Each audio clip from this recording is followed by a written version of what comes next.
Shalom, shalom, mon bien-aimé. Shalom. Je, je demande encore pour dire merci au Seigneur ce matin. Merci au Seigneur vraiment pour sa fidélité, pour sa bonté. Je dis merci à Dieu parce que hier, vraiment, j'étais très contente hier. J'étais vraiment très, très contente hier.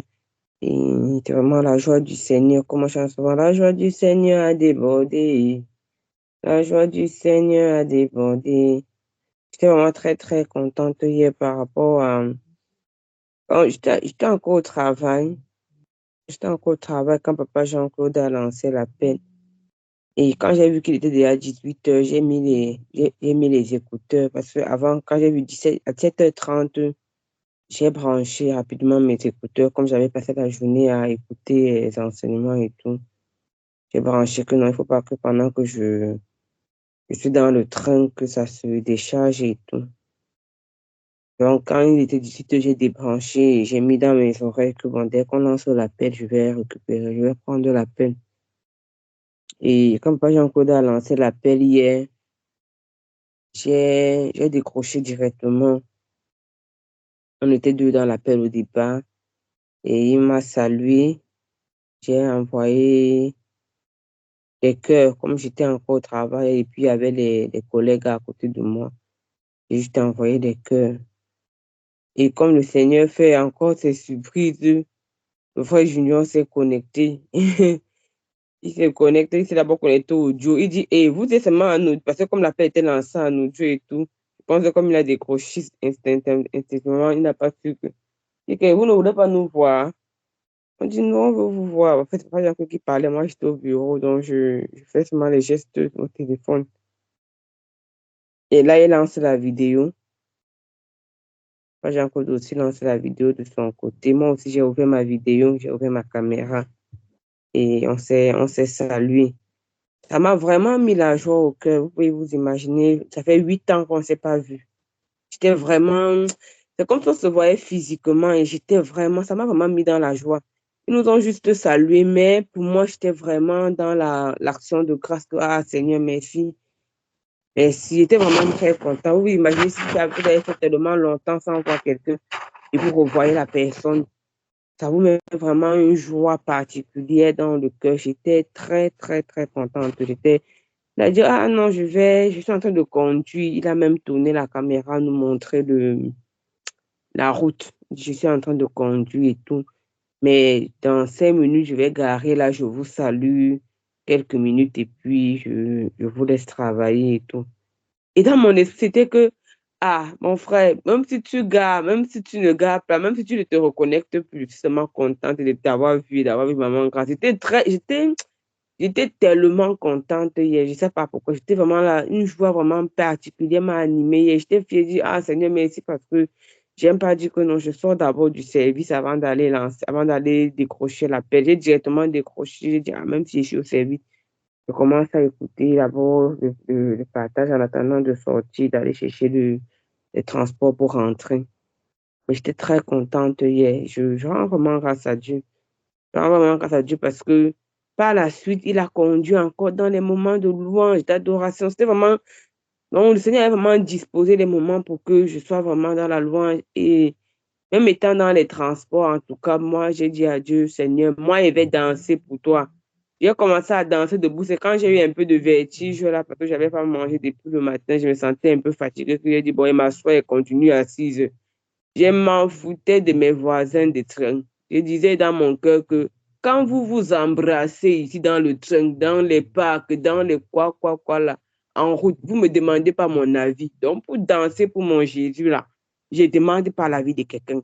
Les gens entraient, traversaient comme s'ils me regardaient. J'étais moi en train de danser. Secoue ma tête, je dis, merde, je danse pour mon Jésus. Je m'en foutais vraiment hier là. C'est la pensée qui me montait dans le cœur, c'est quand vous vous embrassez ici, vous vous touchassez dans tous les transports communs ici, la personne ne vous demande pourquoi vous vous touchassez. Donc, laissez-moi tranquille, je vais louer mon Dieu, je vais louer. Et Dieu, le temps là, c'est pas la barrière.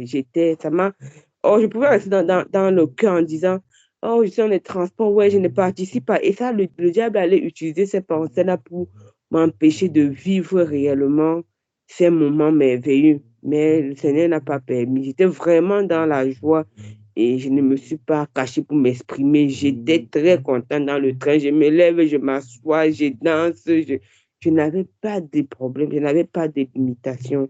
Moi, je suis dans la reconnaissance encore pour la joie que le Seigneur a déposée dans mon cœur hier. Amen. Amen. Dieu me fait danser. L'amour de Dieu me fait danser. L'amour de Dieu. L'amour de Dieu me fait danser.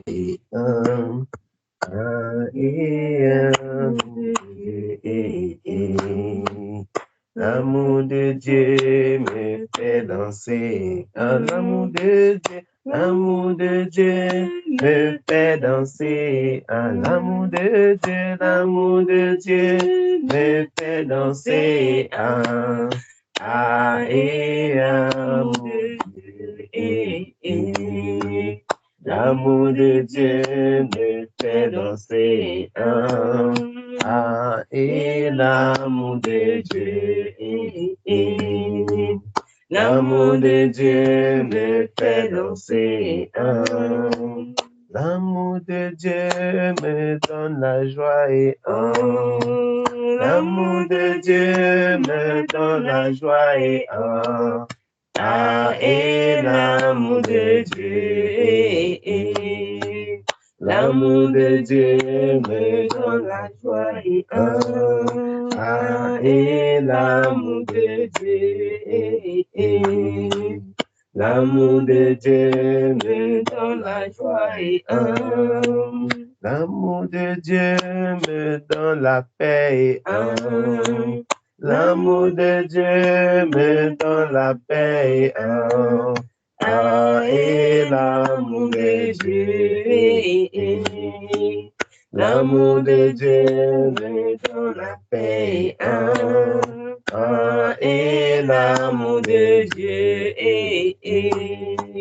L'amour de Dieu me donne la paix. L'amour de Dieu me met l'amour et l'amour de Dieu me met l'amour et l'amour de Dieu. L'amour de Dieu me met l'amour et l'amour de Dieu. L'amour de Dieu me met l'amour et l'amour de Dieu me fait danser. L'amour de Dieu me fait danser. L'amour de Dieu et l'amour de Dieu. L'amour de Dieu me fait danser. L'amour de Dieu me fait danser. L'amour de Dieu me fait danser.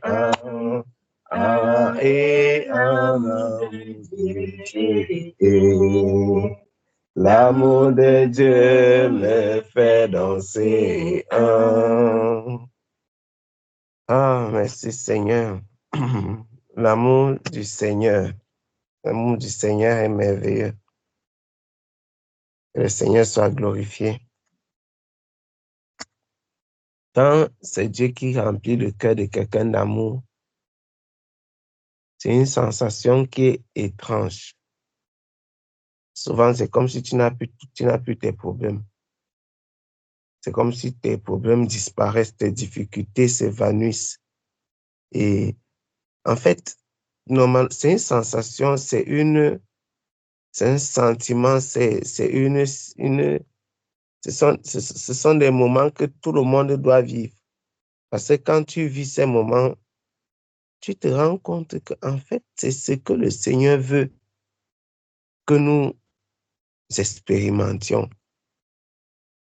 Dieu veut qu'on expérimente ces moments-là pour nous déconnecter des difficultés, des épreuves du monde, pour fixer notre regard sur les choses à venir. Or, le malin veut que nous expérimentions la terre, les souffrances. Tu regardes, c'est comme si tes problèmes n'existent plus. C'est comme si vraiment quelque chose avait fait, tu étais devenu quelqu'un d'autre, en fait. Si quelqu'un te demande que, mais tes problèmes d'argent, là, tu fais comment de ça? Tu vas le regarder comme quelqu'un qui vient d'arriver, comme un extraterrestre. Tu vas te poser les questions que, mais il y a le problème d'argent et ça fait quoi? Si quelqu'un te pose la question que, mais tes problèmes de santé, là, est-ce que c'est fini? Tu vas lui poser la question que, mais en quoi est-ce que ça me concerne, les problèmes de santé? C'est formidable de voir comment le Seigneur peut transformer la vie d'une personne. Et nous comprenons la différence entre la joie physique et la joie qui vient du Seigneur. On comprend la différence. La joie du physique, la joie que donne l'argent, que donnent les femmes, que donne la gloire, ne peut jamais être comparée à la joie qui vient du Saint-Esprit. Jamais. Aucune drogue sur la terre ne peut te donner un sentiment de paix comme celui que tu ressens quand tu es rempli du Seigneur, quand le Seigneur remplit ton cœur d'amour. Rien, que ce soit la marijuana ou que ce soit le caillou que les gens fument, qui disent la colle, que ce soit tout genre de drogue que les gens prennent. Ça ne peut pas t'accorder la grâce. C'est-à-dire que quand tu es rempli de la joie du Seigneur, tu ne te souviens pas de tes problèmes. Tes problèmes n'ont aucune importance pour toi. Mais quand tu es rempli de ces bêtises-là que le diable a créées, tes problèmes sont toujours devant tes yeux. La seule chose, c'est que tu fais semblant de ne pas voir. C'est ça la différence. Tes problèmes sont toujours là devant tes yeux, devant ta face. La seule chose, c'est que tu fais semblant de ne pas regarder ça. Ça t'aide à détourner ton regard pour ne pas regarder ce qui est important. Et c'est une joie qui fait mal.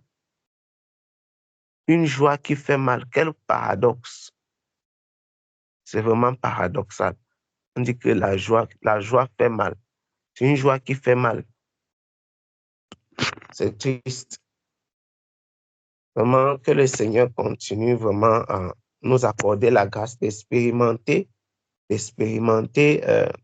cette joie qui vient de lui. Expérimenter cette joie qui vient de lui. Que nous puissions vraiment expérimenter. Que nous puissions expérimenter les choses merveilleuses qui viennent du Seigneur. Et c'est à cause de ça, je reviens au livre, s'il te plaît. C'est à cause de ça, mes bien-aimés, que David avait dit que un jour dans sa présence vaut mieux que 1000 ailleurs. Vous imaginez un peu quelqu'un qui fait la comparaison entre un jour dans la présence du Seigneur. Un jour, il dit qu'un jour dans la présence de Dieu, ça vaut mieux que 1000 ailleurs. 1000 jours. Imaginez-vous un peu un instant. La façon qu'un jour dans la présence du Seigneur comble le cœur d'une personne. David dit que ça dépasse, ça vaut mieux que 1000 jours ailleurs. Et ailleurs comme ça, entendez, ailleurs n'importe où, en dehors de la présence du Seigneur. Ça peut être au travail, ça peut être à la maison, ça peut être dans les rues, ça peut être, voilà. Donc, que ne donnerait pas une personne comme David pour désirer toujours la présence du Seigneur. Si quelqu'un fait une déclaration pareille, un jour dans ta présence, vaut mieux que 1000 ailleurs. Qu'est-ce qu'il ne peut pas donner pour demeurer dans la présence du Seigneur? Il a percé le secret de la sainte présence de Dieu. Il a goûté ce que ça veut dire être à côté du Seigneur, ressentir la paix du Seigneur, ressentir la joie du Seigneur, ressentir la paix du Seigneur, ressentir la joie du Seigneur. David a expérimenté ce que ça veut dire remporter des grandes batailles, que tu pars en guerre comme ça, et puis tu remportes des batailles. Il a ressenti ce que ça veut dire. Parce que quand tu remportes des guerres, les gens sont contents. Les gens sont heureux. Les gens crient ton nom. Oh! Les gens, David a gagné, a vaincu. Saül a vaincu 1000, David a vaincu 10 000. Il y a une joie que ça procure. La gloire. Il y a une joie que ça procure. Il y a un bonheur que ça donne d'entendre ces choses. Tu es là comme ça, là, les gens crient ton nom, les gens crient ton nom. Oh, qui est comme toi, qui est comme David, qui est comme... Il y a la joie que ça procure. Il a connu ça. Il a connu le fait que tu marches comme ça, les gens te regardent. Ils ont la crainte parce qu'on dit que non, il est fort. David était un grand guerrier. C'était quelqu'un qui il allait en guerre comme ça et il était vainqueur de ses ennemis. Il était fort. Il était courageux. Il était bien entouré. David avait beaucoup d'amis fidèles. Dieu lui a fait grâce. Il a été quelqu'un à qui Dieu a fait grâce d'avoir des hommes fidèles qui marchent avec lui. D'avoir des hommes fidèles. D'avoir les fidèles de David. Les courageux qui marchaient avec lui. Mais ce n'est pas la présence de ces personnes-ci qui rassurait le cœur de David. Ce n'est pas le fait qu'on chante ses louanges. Ce n'est pas la victoire de David sur Saül qui remplissait son cœur, qui lui donnait la joie. Non. Ce n'est pas le fait que les gens crient son nom, que les gens le craignent parce qu'il est un grand roi. Non. Ce n'est pas ça qui remplissait son cœur. Ce n'est même pas l'amour des femmes. David a eu des femmes. Il a eu les femmes en quantité. Il a eu beaucoup de femmes. Michal n'était pas la seule femme de David. Il en a eu beaucoup. Avant que David ne prenne Abigail, il en avait déjà. Il y a eu même Bathsheba. Donc, il a eu plusieurs femmes. Mais les femmes n'ont pas rempli le cœur de David d'amour. Les femmes n'ont pas rempli le cœur de David d'amour. C'est la présence du Seigneur. Quand je dis d'amour, de joie, de paix, c'est la présence du Seigneur qui a rempli le cœur de David. C'est la présence du Seigneur. C'est la présence du Seigneur qui a rempli le cœur de David. La présence du Seigneur. Le moment de la vie de David où on voit David s'humilier comme n'importe qui, c'est quand il était dans la présence du Seigneur. C'est en ce moment-là, justement, que Michal a méprisé David dans son cœur. Donc, nous comprenons que la présence du Seigneur a donné à David de s'abaisser profondément parce qu'il a compris que rien ne vaut un instant dans la présence de Dieu. La présence du Seigneur a donné à David de disparaître. Comme on dit souvent, plus de toi, moins de moi. David a vraiment disparu. Disparu. Dit que non, qui est le roi David ici? Pendant que le Seigneur est là, qui est le roi David? pendant que dans la présence du Seigneur, qui est le chef de l'armée, dans la présence du Seigneur, qui est l'homme qui a plusieurs femmes, ça sert à quoi d'avoir plusieurs femmes? Dans la présence du Seigneur, avoir les richesses, à quoi ça sert? Dans la présence du Seigneur, on se prosterne et on adore. Dans la présence du Seigneur, on danse, on est heureux, on est rempli de joie. C'est la joie là qui a fait que ça a troublé l'esprit de Michal. Il dit que, mais comment un homme peut se comporter de cette façon? Est-ce que c'est possible que tu te fasses tout petit, tu disparaisses même, au point où on ne fasse aucun cas de ta gloire? Les grands hommes qui marchent avec David, ils devaient le regarder comment? David ne s'est pas posé la question. Les femmes qui me respectent, elles vont me regarder comment? Le peuple, non, il ne s'est pas posé la question. Pourquoi?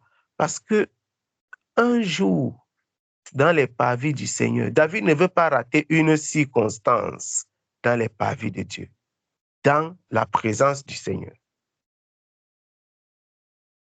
David ne voulait pas rater une circonstance, un instant dans la présence du Seigneur. Et dans la présence du Seigneur, rien ne doit te distraire. Rien ne doit t'empêcher d'expérimenter la joie de sa présence. Rien ne doit t'empêcher d'expérimenter la joie de sa présence. Rien ne doit t'empêcher d'expérimenter la joie de sa présence. Rien ne doit t'empêcher d'expérimenter la joie de sa présence. La joie de sa présence. Il y a le cantique qui dit, dans ta présence, tu me fais du bien, oh, dans ta présence. Moi, j'aime ta présence. Elle me rassure. J'aime ta présence.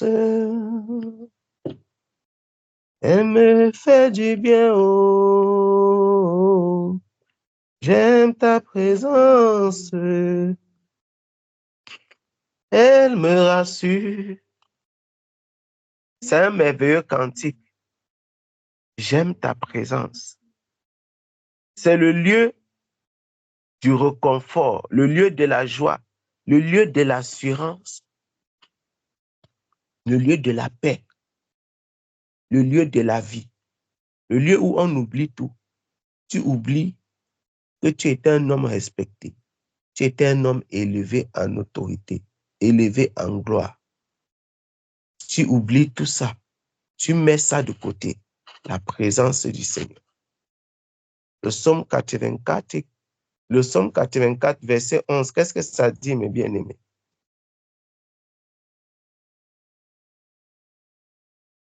Psaume 84, le verset 11.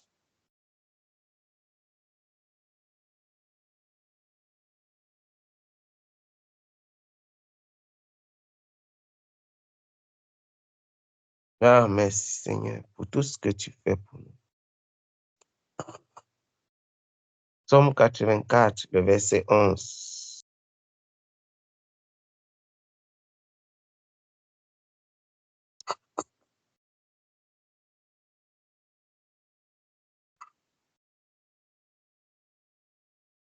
Je vais lire. Mieux vaut un jour dans tes parvis que 1000 ailleurs. Venez-vous, Psaume 84, verset 11. Mieux vaut un jour dans tes parvis que 1000 ailleurs. Je préfère me tenir, c'est la partie ici qui est intéressante encore plus, sur le seuil de la maison de mon Dieu, plutôt que d'habiter sous les tentes de la méchanceté. Entendez ça? Je préfère me tenir sur le seuil de la maison de mon Dieu, plutôt que d'habiter sous les tentes de la méchanceté. C'est merveilleux. David dit que être au seuil de la porte, le seuil de la porte est sympa dans la maison. Hein. David dit que être sur le seuil de la porte, c'est quelque chose de formidable, cette parole. Être au seuil de la porte chez le Seigneur, c'est mieux que d'être dans la chambre du méchant. Être au seuil de la porte, c'est encore dehors. Quand quelqu'un est sur le seuil de la porte, ceux qui sont à l'intérieur le voient, ceux qui sont à l'extérieur le voient. Celui qui est à l'extérieur peut encore le toucher. Mais David dit que mieux, tu es sur le seuil de la porte de la maison de Dieu que d'être dans la tente. Il ne dit pas qu'à la porte du méchant, non. Il dit dans la tente, comprenez ça. Mieux vaut être sur le seuil de la porte de la maison de Dieu que d'être dans la tente de la méchanceté. Dans la tente de la méchanceté. Quelle merveille. Quelle grâce. Quelle grâce. Voilà les paroles de quelqu'un qui a expérimenté ce que ça veut dire aimer le secret avec Dieu, aimer les temps avec le Seigneur, les temps de qualité avec le Seigneur, aimer la présence du Seigneur. Il a expérimenté ce que la présence du Seigneur procure. Et donc, dans la présence du Seigneur, David pouvait disparaître totalement pour laisser place au Seigneur des Seigneurs. Et c'est aussi pourquoi le Seigneur utilisait David. Le Seigneur l'utilisait parce qu'il ne faisait aucun cas de lui-même, aucun cas de sa propre personne. Il n'était rien. Il savait, dans la présence de Dieu, je ne suis personne. Dieu est tout. Mieux vaut un jour dans tes parvis que 1000 ailleurs. Il dit, je préfère me tenir sur le seuil de la maison de mon Dieu plutôt que d'habiter. C'est incroyable. Habiter sous les tentes de la méchanceté. Ah, merci Seigneur. Que le Seigneur soit vraiment glorifié pour tout ce qu'il fait dans nos vies, pour tout ce qu'il accomplit. Nous servons un Dieu qui est bon. Nous servons un Dieu qui est bon. Et rien n'est comparable à la présence du Seigneur. Rien n'est comparable. Rien n'est comparable à la présence du Seigneur, mes bien-aimés. Souvenez-vous, rien n'est comparable à la présence, au fait de marcher avec le Seigneur. Rien n'est comparable au fait de marcher avec le Seigneur. Rien n'est comparable. D'être sûr que le Seigneur est avec toi. D'être sûr que tu te tiens constamment dans la présence du Seigneur. Rien n'est comparable à cela. Rien n'est comparable à cela.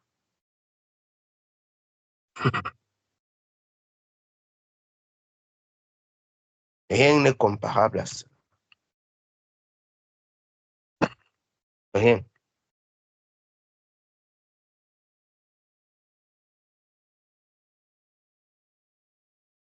Quelqu'un peut nous lire un peu quelque chose dans... Ah, Seigneur. Quelqu'un peut lire un peu Exode 33.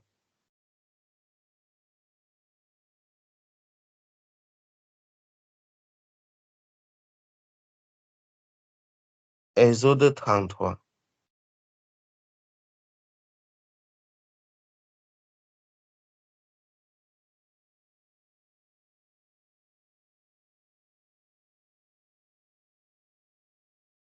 Verset 13.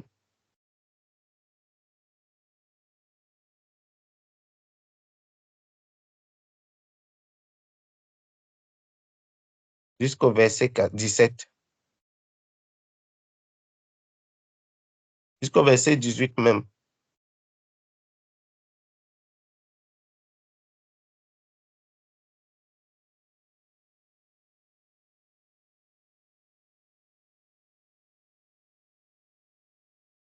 Exode 33, de 13 à 18.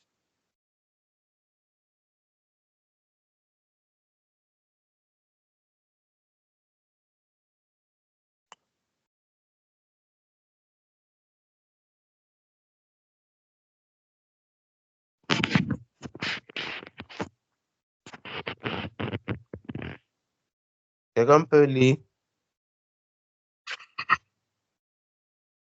Exode 33, 13 à 18. Exode 33, 13 à 18.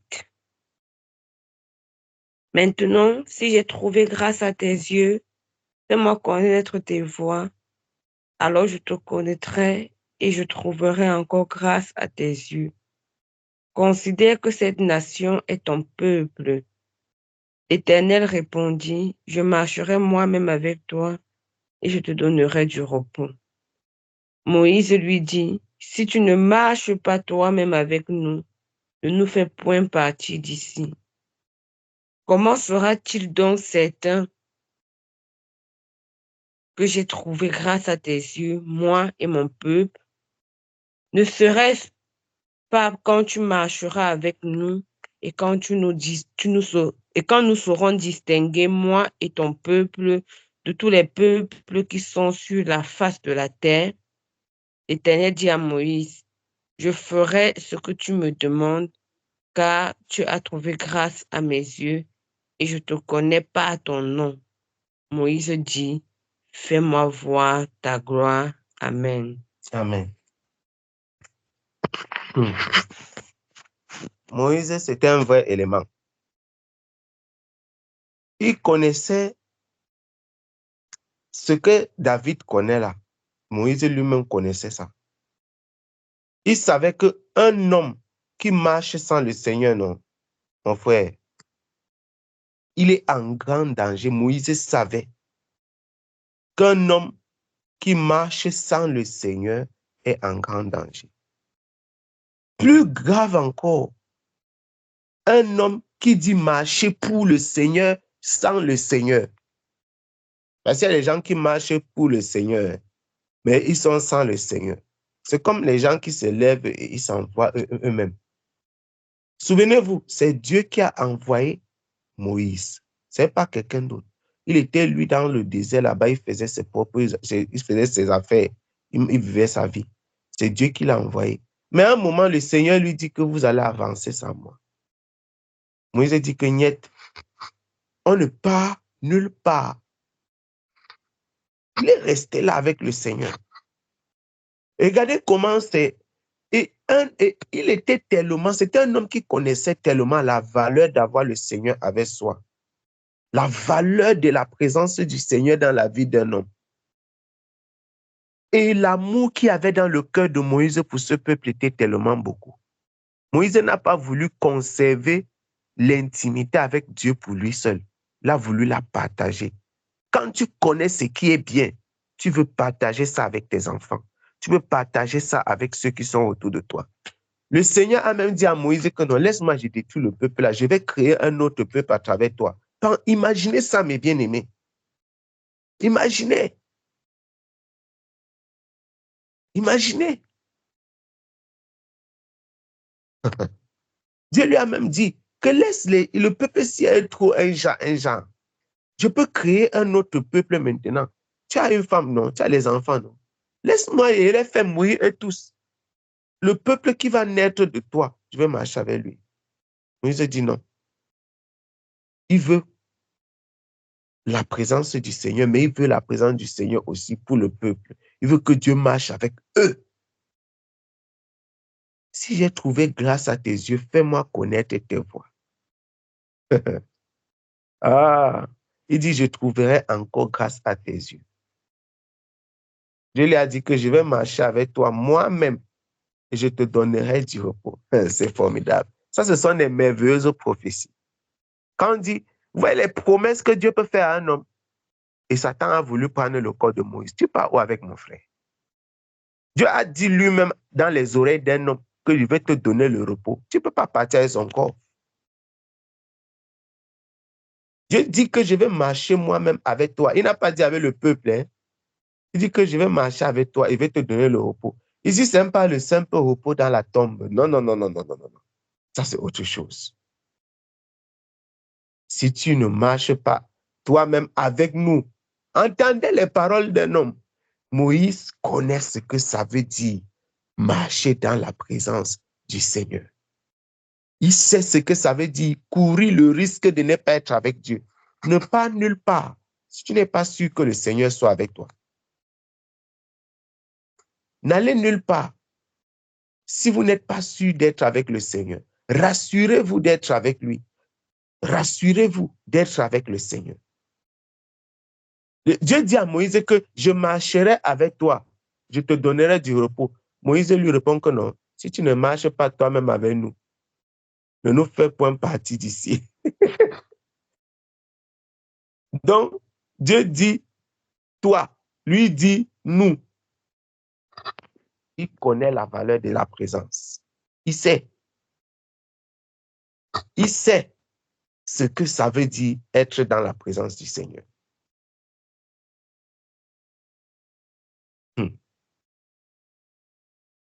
Et il va dire à Dieu que il va donc faire comment pour savoir que j'ai trouvé grâce à tes yeux.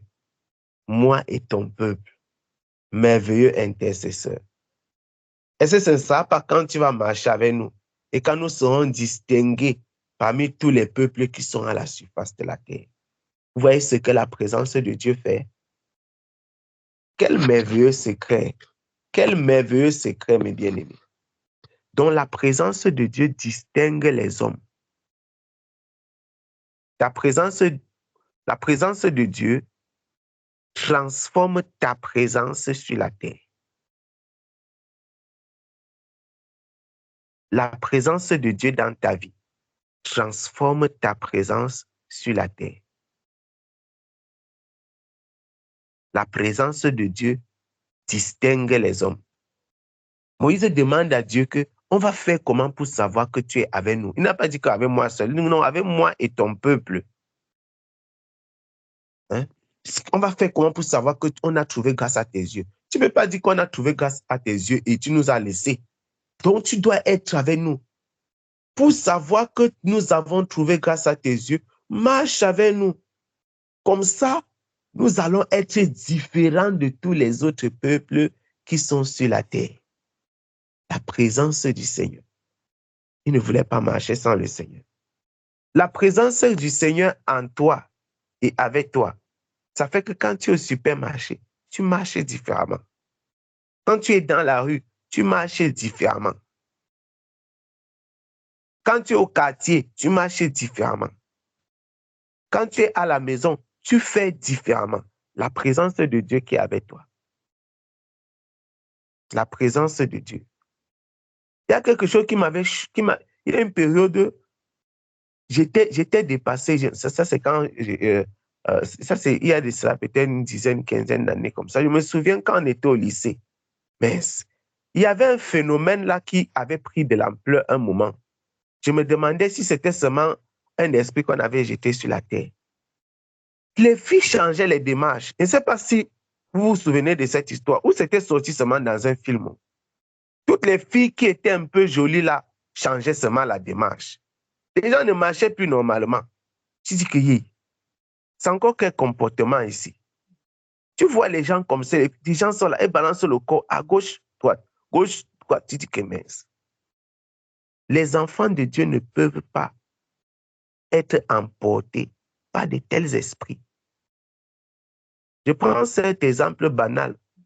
C'est un exemple banal pour dire que les gens qui sont dans le monde, même qui professent servir le Seigneur avec leur bouche, quand la présence du Seigneur n'est pas avec eux, ils sont animés par l'esprit du monde.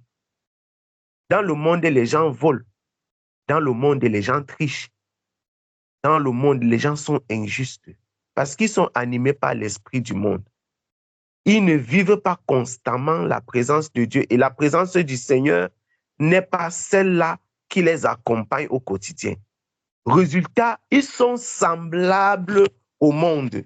Quand la présence du Seigneur ne te conduit pas au quotidien, tu seras comme le monde. Tu vas dire que je suis chrétien, je ne vais pas à l'église.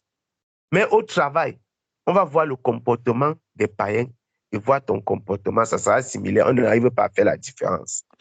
Écoutez-moi, souvenez-vous bien de ce que Moïse dit que ne sera-ce pas quand tu marcheras avec nous et quand nous serons distingués. Il faut noter, il faut souligner ça. Ne sera-ce pas quand tu marcheras avec nous et que nous serons distingués, la présence de Dieu distingue. Ça fait marcher différemment.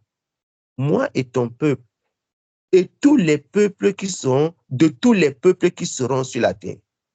Donc, ceux qui sont avec le Seigneur, qui marchent dans la présence du Seigneur, sont distingués des autres.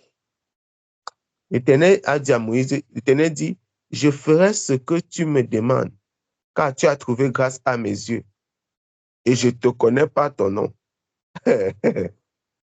Moïse a vu la brèche, il dit que fais-moi voir ta gloire. Ah, que mince! C'est merveilleux.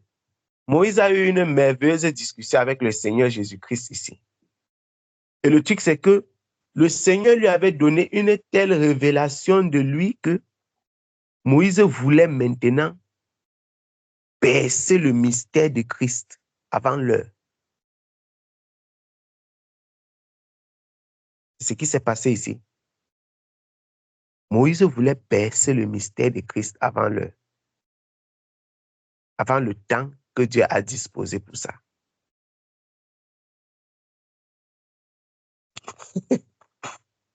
Il voulait percer le mystère de Christ.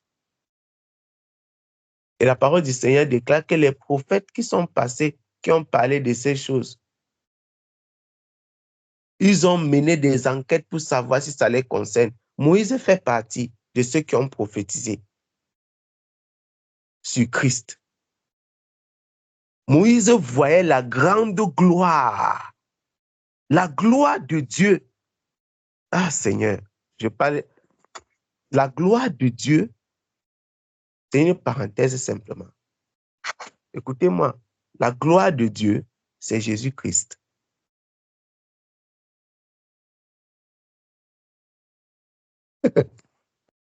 La gloire de Dieu, c'est Jésus-Christ.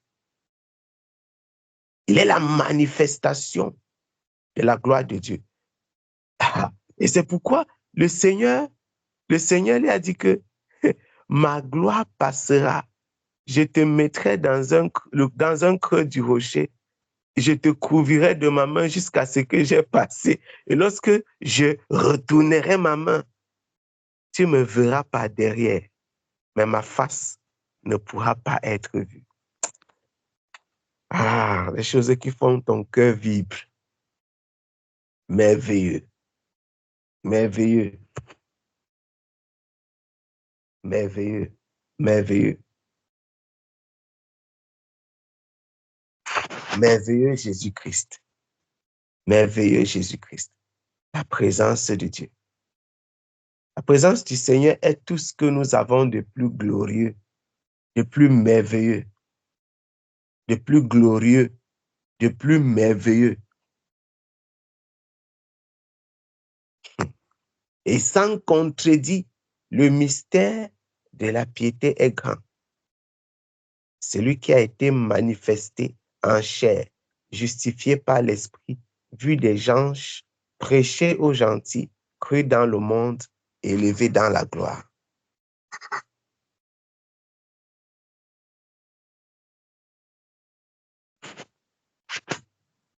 Merveilleux Jésus-Christ.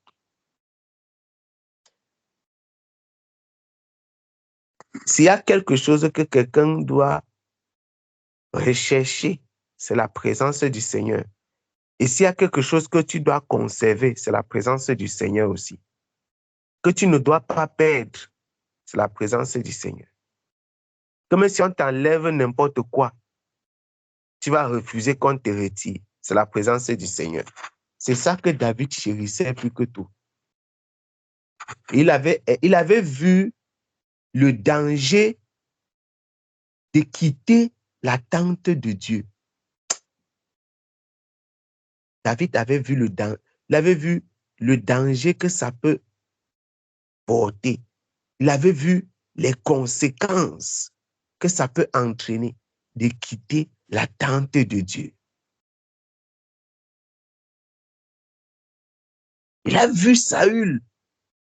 Vous imaginez un jeune garçon comme ça, qui expérimente les choses du Seigneur, l'amour de Dieu, la présence de Dieu, et qui voit quelqu'un qui est loin de Dieu, mais qui est possédé par un esprit impur, que Dieu lui a lancé comme ça, pour qu'il le tourmente de temps en temps, pour qu'il voit la différence entre être avec le Seigneur et être sans lui. David a compris que, gars, ton pied, mon pied.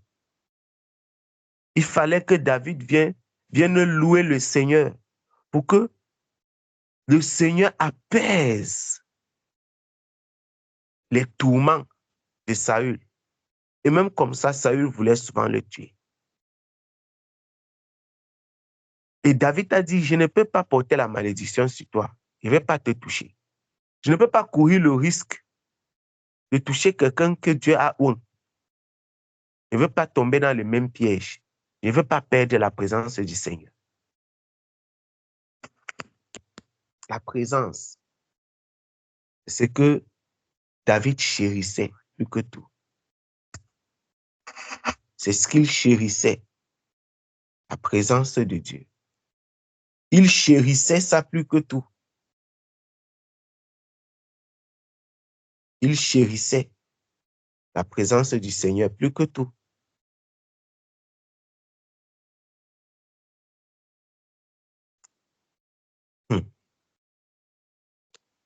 Ah, merci Seigneur.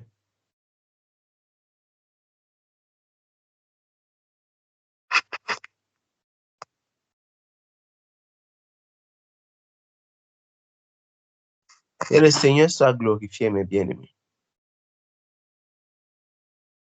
Puisse le Seigneur nous accorder vraiment la grâce de demeurer toujours sous sa main.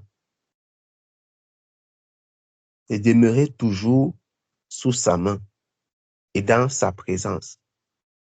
C'est l'ombre de la présence du Seigneur qui produit les choses extraordinaires, les témoignages même et les miracles que les gens vivent. Vous allez voir quelqu'un comme David. C'est-à-dire que il était enveloppé, tellement enveloppé par la présence du Seigneur, il peut venir marcher dans le camp de Saül et venir jusqu'à toucher Saül qui est couché. Mais personne ne lui fait rien. Imaginez-vous, mes bien-aimés. C'est la présence du Seigneur qui fait les choses comme ça. Quand vous entendez les miracles, on dit que non, on a attrapé Pierre. On l'a amené dans une prison. Après, un ange est venu. C'est la présence. La présence là l'a enveloppé et le fait sortir de là sans que les gens ne se rendent compte. La Bible dit qu'il est arrivé dehors lui-même, il pensait qu'il était dans la vision alors qu'il était dans la réalité. Ça, ce sont les choses que la présence peut faire. La présence, la présence. Vous voyez, quelqu'un est en train de conduire comme ça.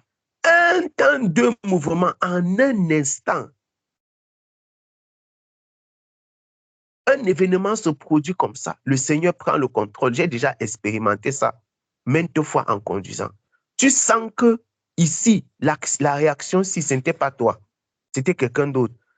Tu sens qu'un ange a pris le contrôle de la voiture comme ça pour poser un acte que toi, physiquement, tu n'aurais pas pu. C'est ça que la présence peut faire. C'est ça. C'est ça que la présence du Seigneur peut faire. Bien-aimé. Puisse le Seigneur nous donner de demeurer dans sa sainte présence.